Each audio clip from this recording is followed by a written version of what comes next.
It's a replica. Studio records are clear. Pull it from the donation and let the museum have the poster instead. We do not put fakes on pedestals, and we do not give them away. It flew in reel 4. The dock battle. Second pass, when the little ship banks left and takes a hit on the underside and the antenna snaps off. That is a squib burn from a shot nobody could afford to do twice. The night crew does film history now? The night crew has dusted this case for a year. That is not a replica. Replicas come out of a mold, smooth and even and empty. This one was built by a person's hand out of a dozen model kits. And it is still carrying the damage from the day it earned its shot. There is a name scratched inside a panel low on the hull, where the camera never looked. I can show you exactly where. I stepped toward the case and reached for the latch. Adrienne got there first, her hand closing over mine on the glass, hard enough that my knuckles still ached the next morning.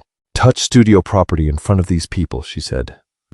Quiet enough that only the closest few of us heard it, and I will have security walk you out of this building right now, and I will make sure every reporter in that hall knows exactly why. That goes for your friend Roz, too. Her name is on the loan agreement. I would hate for her museum to lose a donation over one man's grudge. Nobody said a word. Somewhere a light hummed. She let go of my hand, straightened, and told the room the cleaning staff watched too many movies. She set a small tag on the model's base, and the tag said, the one word that turns a treasure into trash. Replica.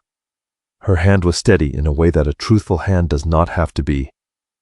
And she did not look at the panel I had just pointed to. Everyone else's eyes went there.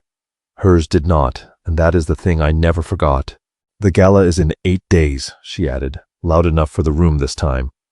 I would hate for anyone here to waste them chasing a story a night janitor invented because he misses being taken seriously. To understand that ship, you have to know who taught me to look inside a thing before I believed the label on it. And you have to know that the woman with the clipboard had been the studio's word on what was real for 20 years.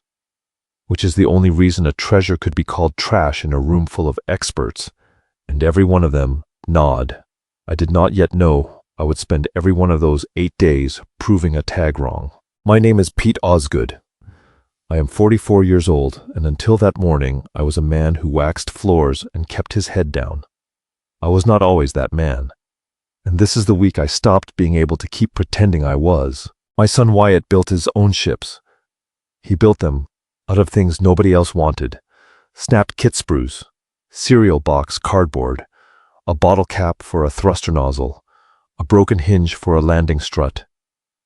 When a ship was done, he wrote a small card and set it under the hull, and the card never said the ship's name. It said what film the ship had flown in. That one flew in the one where the whale sings. That one flew in the one Mom liked, the one with the red moon. He was 8 years old, and some nights he did this at the kitchen table instead of asking me questions I could not yet answer him. The ship he loved most he had built with his mother, in the spring before she died. Kate had been gone 3 years by then. The ship sat on his dresser with a card that only said her name and nothing else. Because some films you do not title. Most mornings I found him at the kitchen table before school, gluing something to something else. And most mornings I asked him the same question. "What did you build last night?" He held up a ship with a spoon handle for a spine and 2 buttons for engines. "It's not finished. It doesn't fly yet." "How do you know it doesn't fly yet?"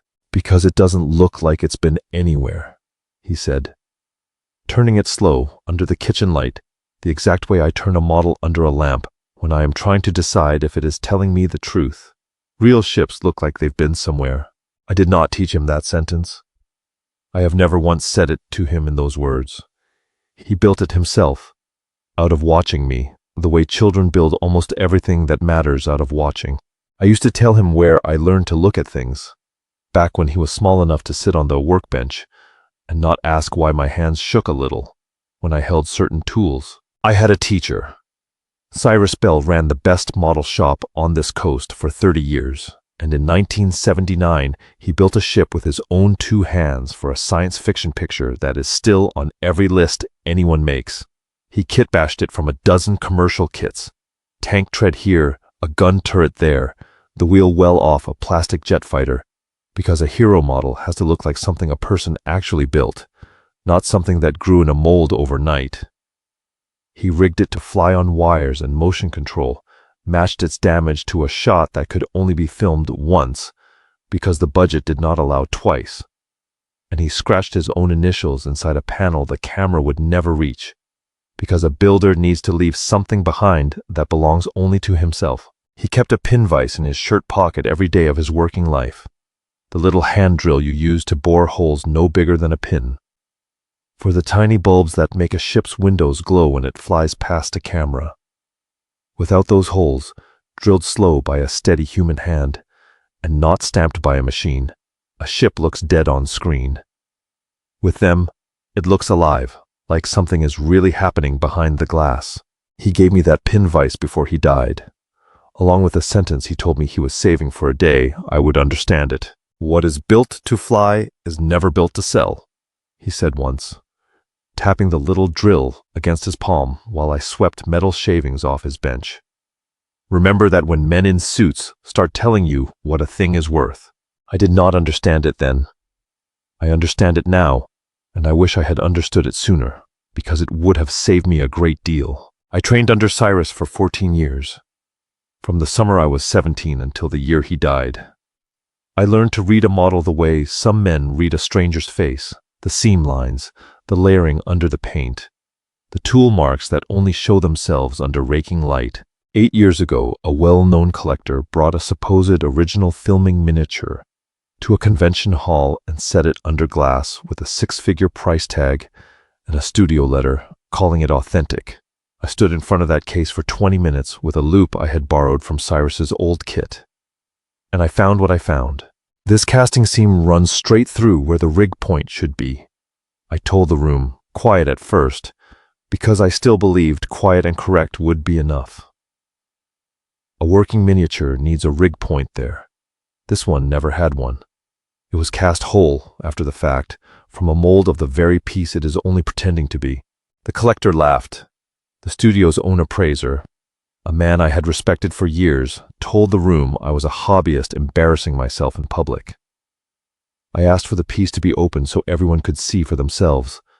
Someone finally did, weeks later, quietly, once the sale had already gone through for real money, and it turned out I had been right down to the missing rig point. Nobody ever announced that in a convention hall. They only ever announced that I had caused a scene. I was right. I was also finished.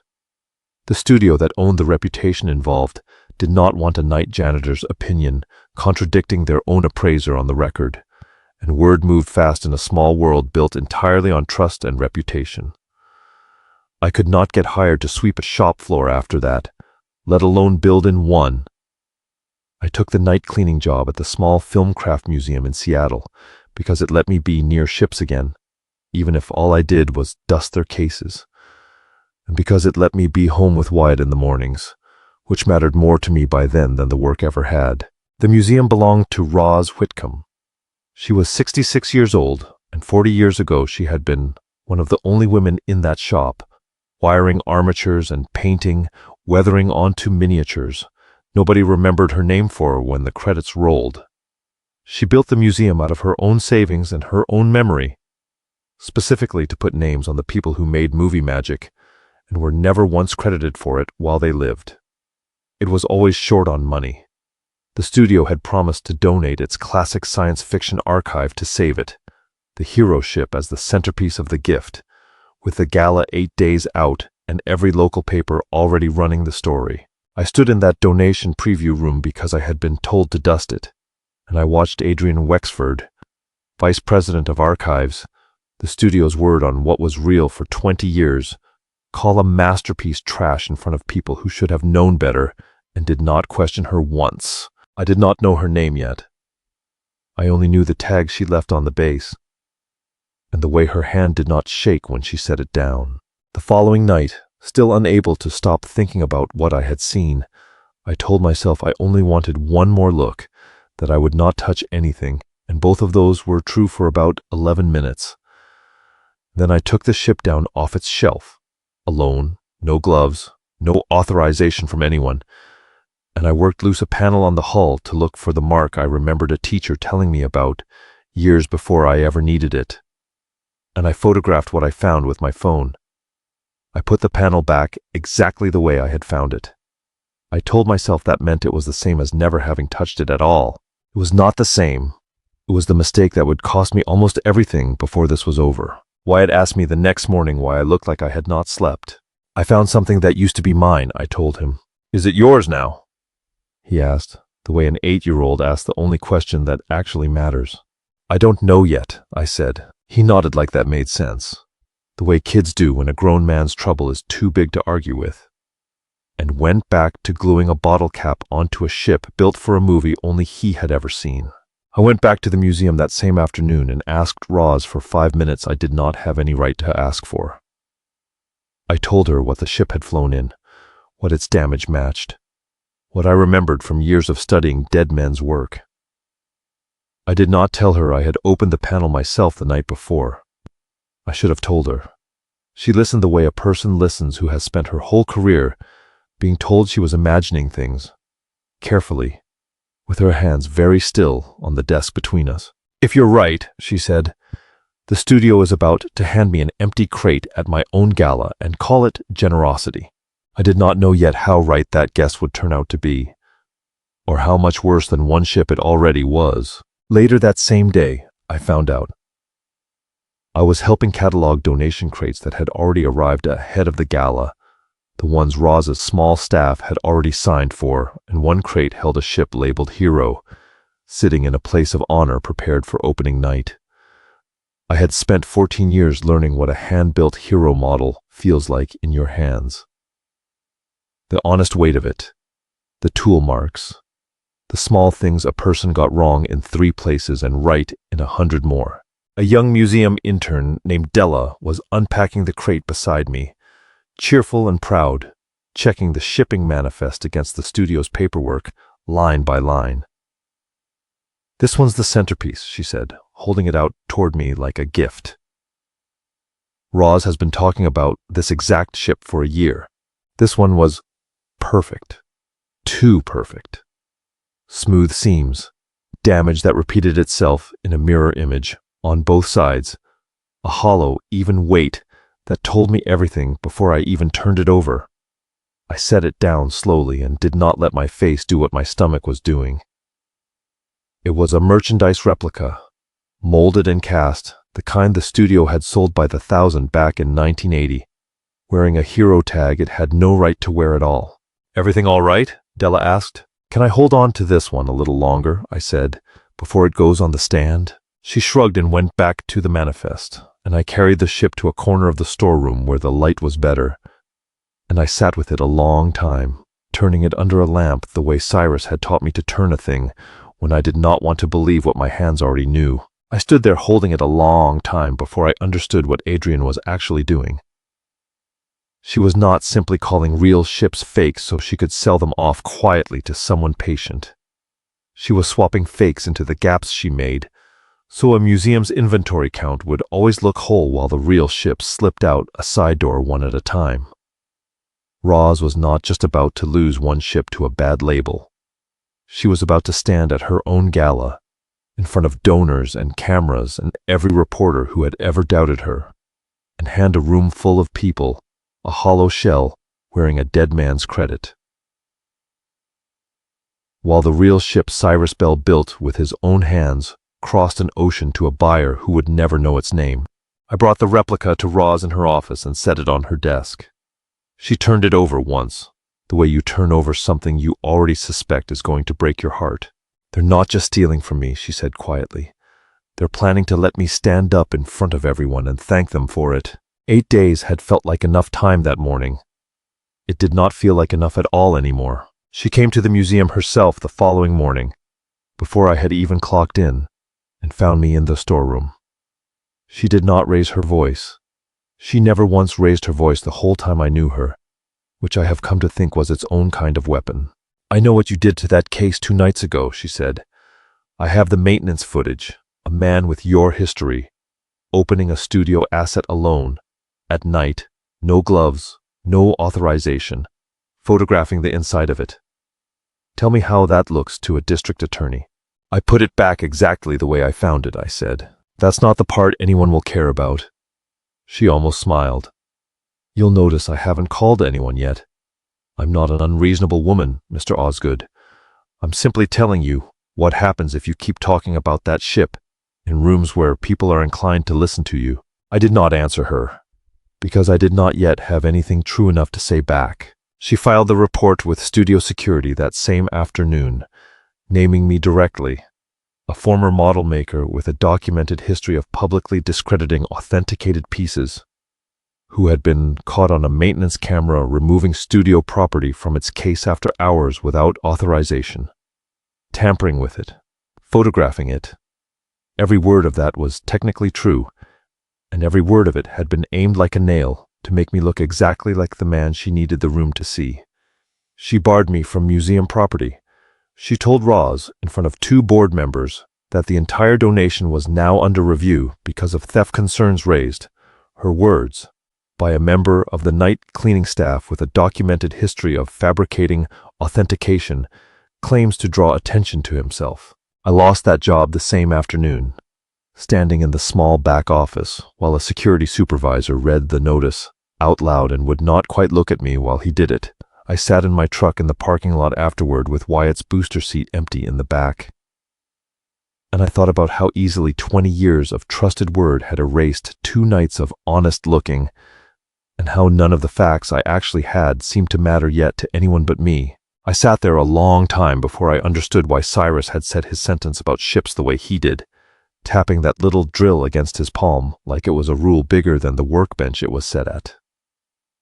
What is built to fly is never built to sell. I had always heard it as a lesson about hulls and paint layers. Sitting in that parking lot, fired for looking too closely at the truth, I finally heard the other half of it. Some people spend their whole lives doing the real work quietly, whether or not anyone with a clipboard is watching them do it. Others spend their whole lives learning to look trusted, to look sellable, to look like the last word in any room, and a title only ever tells you which one you are dealing with once somebody finally gets a light on it. Roz did not fire me from anything because I had never technically worked for her. But she called that evening, and her voice had the particular calm of a person who has already decided something and is only waiting to say it out loud. "The gala is in 5 days, she said. "I want you there, not as staff, as a witness who can say under oath if it comes to that, exactly what that ship is and is not. She'll say I tampered with it. She already has, in writing, to your own board. Then we will not put your hands anywhere near it again," Roz said. "We will let the film and the log and someone who was standing in that archive before you ever were do the talking instead." I did not have a build log yet, and I did not have Verna. I had 5 days to find both. I remembered Cyrus kept a build log, a notebook recording every kit part and every hour he ever spent on that ship, filed with the original production inventory at a neutral film archive across town, a place with no reason to lie for a studio or for me. I remembered a woman named Verna Cobb, who had worked in the studio's own archive for 30 years before she retired, cataloging intake and condition for every crate that had ever crossed that warehouse floor. I drove to the archive first, because paper does not change its mind under pressure, the way people sometimes do. The reading room smelled like every place I had ever loved working in, dust and old adhesive and cold coffee. The reading room librarian pulled the Cyrus Bell file without blinking, because a dead man's paperwork belongs to history now and not to anyone's convenience. "You're not the first person to ask for this box," she said, setting it on the table between us. "A woman from the studio requested it about 6 months ago. Never came in to actually view it. Just wanted to know it still existed." I asked her to check the sign-in sheet. The name written there, in a tidy, confident hand, was Adrian Wexford. She wanted to know if there was a witness she'd forgotten, I said, mostly to myself. The build log itself matched what I had photographed inside the panel, part for part, initial for initial, dated 30 years before I was ever born into this trouble. Page after page in Cyrus's small, cramped handwriting, kit numbers, hours logged, a sketch of the port thruster housing, with a note in the margin that only made sense to me because I had heard him say it out loud 100 times. Built her to earn her scars, not to fake them. It also matched something else entirely. The log described the exact damage pattern from the dock battle. A shot the studio's own production files confirmed had been filmed once, because a second take would have cost more than the picture's entire miniature budget that year. A machine cannot fake 40 years of oxidation on hand-cut aluminum. A machine cannot fake a scratch, a dead man left in a spot no camera would ever look. I carried that page out of the reading room like a lit fuse. 4 days left before I would have to stand in a room and prove a tag wrong, with nothing but paper and a dead man's handwriting.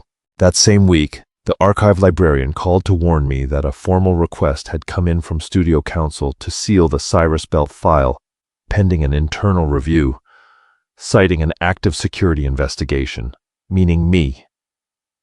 She told me the request would take a few days to process, and that she had, entirely by coincidence, already made a duplicate set of copies for her own files the week before. The way she copied anything a researcher had spent real time with. I did not ask her to break any rules. I have never been more grateful for a stranger's habit of thoroughness in my life. I found Verna Cobb that same afternoon, retired now, living behind a garden she was proud of and a pension she guarded like a second child.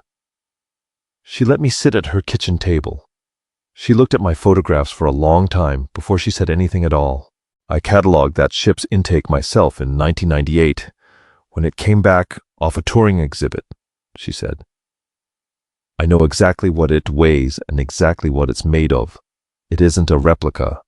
It never was, and it isn't the only one. What do you mean, not the only one? She got up, went to a hall closet, and came back with a manila envelope she had clearly kept somewhere close for longer than she wanted to admit. Inside were older intake photographs, 3 other hero models, each one now sitting in the studio's public records as replica, reclassified over the past 4 years under Adriane's own signature. Would you say that in a room, in front of people? I asked her. Her hands went still on the table. Adriane runs archives now. I still get invited to the holiday party. My husband's insurance runs through the studio's retiree plan, and we are not young anymore. She looked at me, and I understood what she was telling me without her having to finish it. I have photographs dated from long before any of this. I am not saying I will never use them. I am saying I need you to understand exactly what it costs me if I do. I told her I understood. I did not push her. I left with nothing signed and nothing promised, and 4 days left on a clock that would not slow down for either of us. I called her house the next morning and got nothing. I found her on her knees in the garden instead, pulling weeds with more force than weeds require. She would not look up at first. They called my husband's pension line, she said. Just to check something, they told him. He didn't understand what it meant. I did. She finally sat back on her heels and looked at me. I told you what it would cost. I'm not brave, Mr. Osgood. I'm tired, and I'm scared, and I have spent 30 years being the person who counts things correctly and gets thanked for nothing. You don't owe me anything, I said. You've already given me more than you had to. That's the trouble, she said, almost laughing, though nothing about it was funny. I keep telling myself that too, and it keeps not being true. I know what's in those photographs. Knowing it and doing nothing with it isn't neutral, whatever I tell myself in this garden. I'm not going to tell you what to do, I said. I came to tell you the gala's in 3 days, and after that the ship might be gone for good, and so might the other 3 you showed me. She did not answer me that morning. I drove home with nothing, and for the first time since I had found that panel, I let myself believe I might actually lose this. 2 days before the gala, Della caught me in the hallway outside collections, her voice low.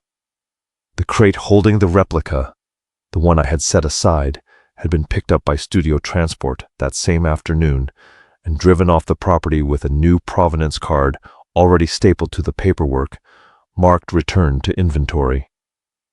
In its place on the manifest sat the hero ship itself, listed now as the donation centerpiece after all. I understood then what had happened. Standing in that preview room and pointing at a panel in front of a room full of witnesses had made moving the real ship out of the country too dangerous for her. She could not risk being seen shipping it a second time, not with a night cleaner already talking. So she had changed the plan. Leave the real ship in plain sight in the case at the gala, but kill its worth first with a tag and a fresh provenance card, then quietly walk it back out of the donation deed a year from now, once nobody was watching closely enough to ask why. The gala arrived faster than 3 days should have felt. The donation hall was full that night. Press cameras along one wall, board members seated in a row up front, Roz standing beside a covered case that was supposed to reveal the hero ship ad at the ceremony center. Adrian stood near the podium in a studio blazer, already rehearsing, I would learn later, the version of the evening where a night cleaner's obsession had nearly embarrassed everyone in the room. Before we begin, Adrian said to the crowd, smiling the smile that had worked on rooms like this for 20 years, I want to address a concern some of you have heard whispered tonight. The individual who raised questions about this donation has a documented history of making authentication claims that do not hold up under scrutiny. He was caught tampering with studio property on camera. Whatever he says tonight, I would ask you to remember who is actually qualified to speak about what is authentic in this room. She looked at me across the hall the way you look at something you consider already handled. One of the board members, an older man named Whitfield, who had sat quietly through every meeting I had ever watched from the back of a room, raised a hand before I could answer her. Ms. Wexford, with respect, we are being asked tonight to accept a valuation of tens of millions of dollars in donated property based on your word alone. I would like to hear the man out before we vote on anything. Of course, Adriana said smoothly, spreading her hands like she had nothing at all to hide. I would simply ask that the board weigh his history appropriately. The man who taught me to read a ship is dead, I said, and he left a record that doesn't care whether you like me or not. I laid Cyrus Bell's build log on the table Roz had set up, alongside the studio's own 1979 production inventory. Adrienne's smile did not move, but something behind her eyes did.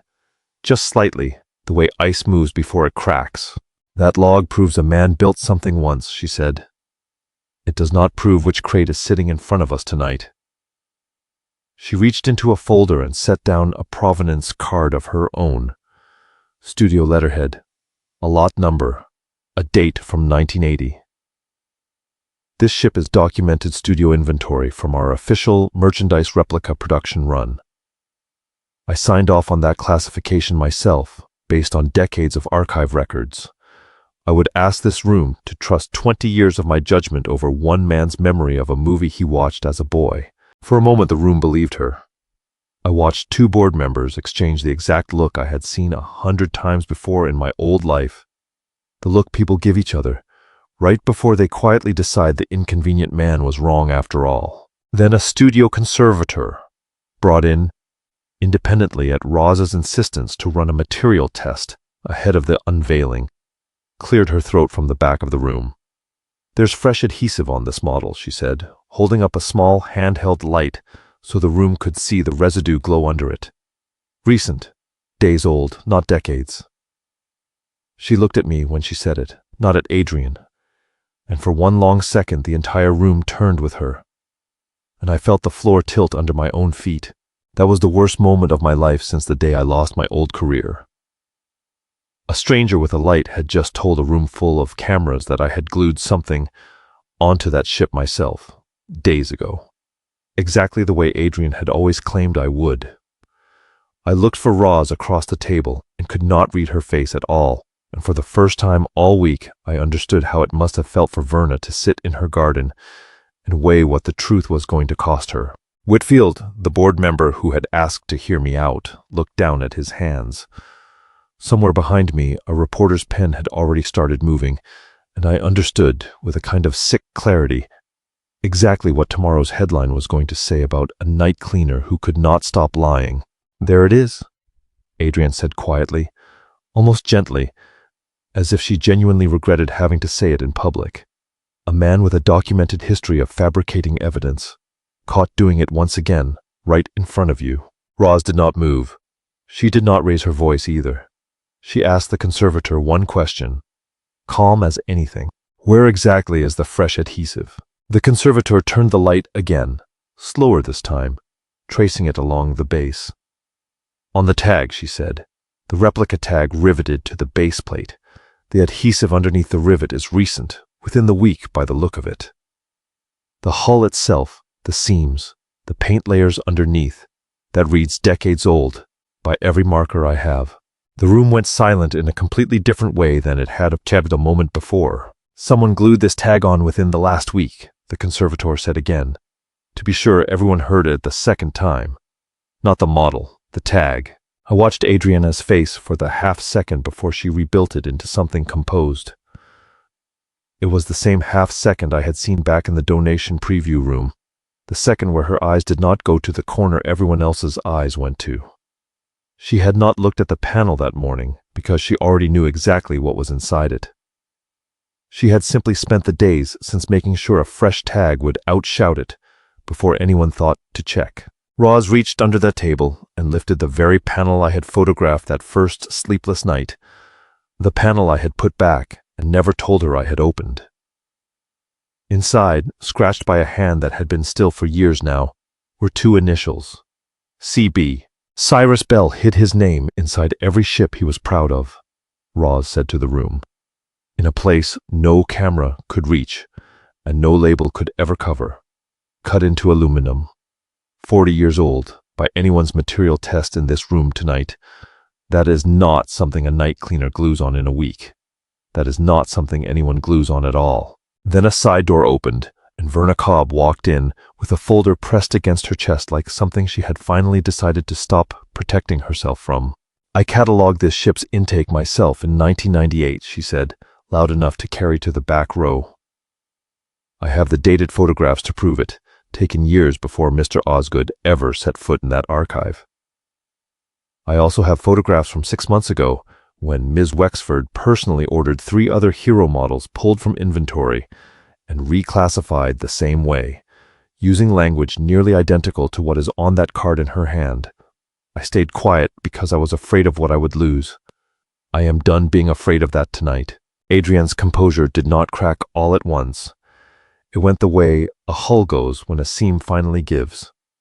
A hairline first, then everything behind it at once. "The replica lot number on your tag," Roz said, laying the last piece down on the table, "belongs to a batch of 32 units the studio pressed in 1980. I called the studio archive this afternoon and asked for a full accounting of that lot before I ever walked into this hall tonight. Every single unit is present and accounted for in storage. Every one, which means the tag you just placed on this ship belongs to a replica that already exists somewhere else, in a box, exactly where it is supposed to be."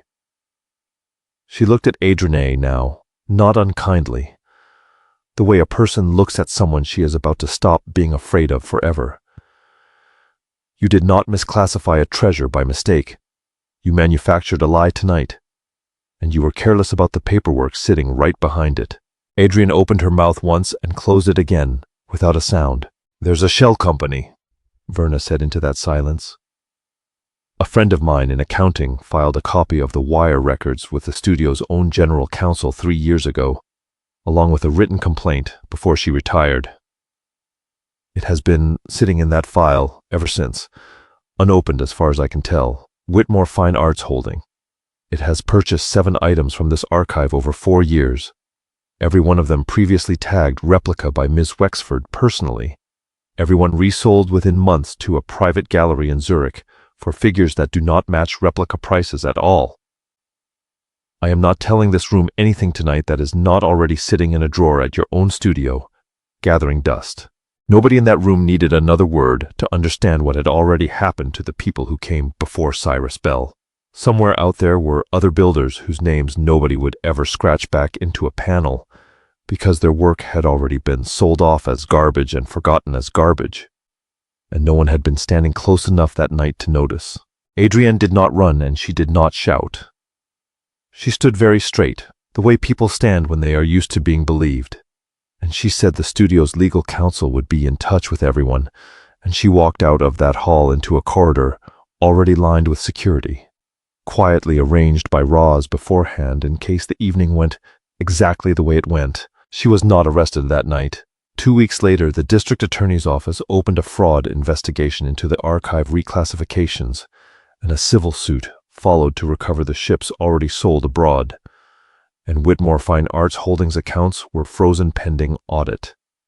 Whitfield, the board member who had asked to hear me out before anyone voted on anything, called Roz personally to say he was forwarding everything to the studio's own general counsel, on the record, with his name attached. Adrienne Wexford resigned from the studio the week the investigation became public. Nobody put her in handcuffs in front of a camera.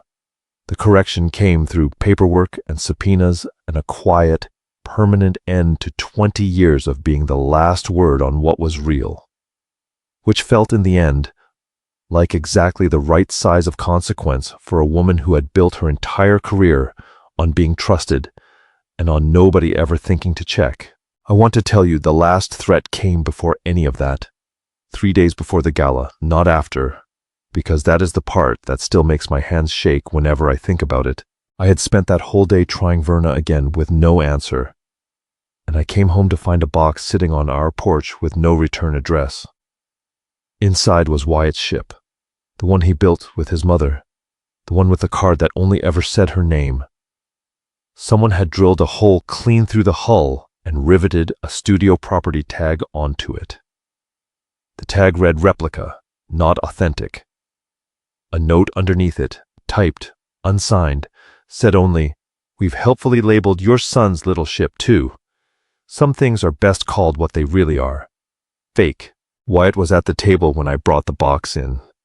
He recognized the ship before I had it fully out of the packing paper, and he came around the table fast, the way kids move when they already know something is wrong before anyone tells them. "That's Mom's," he said. "That's her ship." He reached for it, then stopped himself when he saw the tag, his hand hovering just above the hull, like touching it might make the word underneath more true. He held it for a long time without saying anything at all. Then he said very quietly, in a voice that did not sound 8 years old anymore, "They said Mom's ship is fake." "No," I told him, kneeling down so I was level with him and the ship both. "They said it because they wanted it to be true, not because it is. A tag doesn't get to decide what a thing actually is.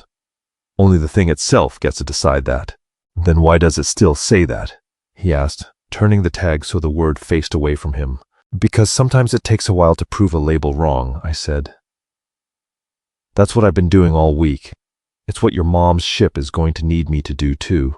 He sat with that for a moment, then set the ship down carefully on the table, hole and tag and all, and did not try to hide it or throw it away, which was its own kind of bravery for an 8-year-old. I did not raise my voice.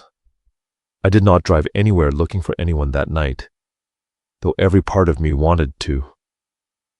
I photographed the tag, the rivet holes, the note, and I brought all of it to Roz the next morning, and it went straight into the folder that eventually reached the district attorney with everything else. One more piece of a pattern showing that a woman with 20 years of trusted authority had used the exact same trick on a grown man's legacy and on an 8-year-old's grief, because she believed, right up until that night, that nobody would ever check her work closely enough to catch her. I never got Wyatt's mother's ship fully clean of that hole, some damage a person simply has to carry for the rest of his life. I did pry the property tag off the night after we brought it to Roz, carefully, so the rivet holes stayed clean instead of tearing, and I filled the 2 small holes myself with the same patience Cyrus used to drill them in the first place, working from the inside so the repair would not show on the hull Kate had painted. Wyatt watched me do it at the workbench, quiet the whole time, and when I finally held the ship up to the light and turned it so he could see there was nothing left to see. He took it back out of my hands without a word and set it on his dresser exactly where it had always sat. 3 weeks after the gala, on a quiet Sunday, I sat down across from Wyatt at the kitchen table with Cyrus Bell's pin vise in my hand. This belonged to the man who taught me everything I know, I told him. He used it to drill the little holes for the lights so a ship's windows would glow when it flew past a camera. Without it, a ship just looks like a toy sitting on a shelf. With it, it looks like it's alive, like something is really happening behind the glass. I gave it to him. Wyatt turned it over in his fingers, the way I used to turn it over in mine at his age. And then he picked up the ship he had been building all month out of scraps and a broken hinge. And he found the spot on the hull where a window should go, and he drilled it, slow and careful, the way you drill something you actually mean to keep for a long time. What film did this one fly in? I asked him. He thought about it longer than he usually took. One where the dad gets his job back, he said finally. And it's a true one. Roz reopened the donation hall the following month. The hero ship sat restored at the center of the exhibit, with a small new placard beside it, carrying 2 names that had never once been printed together before that day. Cyrus Bell, builder. Pete Osgood, the man who remembered what he built. Verna came to the opening. She stood in front of the case for a long time in a good coat, and when Roz introduced her to the small crowd as the woman who kept 30 years of honest records, she cried a little and did not seem embarrassed about it at all. I used to think keeping quiet was the safe thing, she told me afterward, holding a cup of punch she was not drinking. Turns out it was just the tired thing. There's a difference, and it took me a long time to learn it. Roz asked me to come back, not to dust the case this time, but to help catalog and properly restore the rest of the archive, the real work, with Wyatt allowed to sit in the corner some Saturdays, his own kit parts spread out across a spare table while I worked. On the opening night, she stood at a small podium and told the room that a museum's whole purpose was to put names back on people the world had been content to leave nameless, builders and painters and riggers who spent their lives making something fly so that someone else could sell a ticket to watch it, and that she intended to keep doing that work for as long as her hands let her. I still think about the 8 days I spent not knowing whether I could prove any of it. I think about Verna's hands going still on her kitchen table, and about a boy holding his mother's ship with a fake tag riveted straight through it, asking a question no child should ever have to ask his own father. I think about the half-second Adrian's eyes skipped the corner where the truth was waiting, and how a person can spend 20 years being trusted and still never once learn to look at the thing itself instead of the label they made everyone else believe. The studio swore the ship model was a replica. The night cleaner named the film it flew in.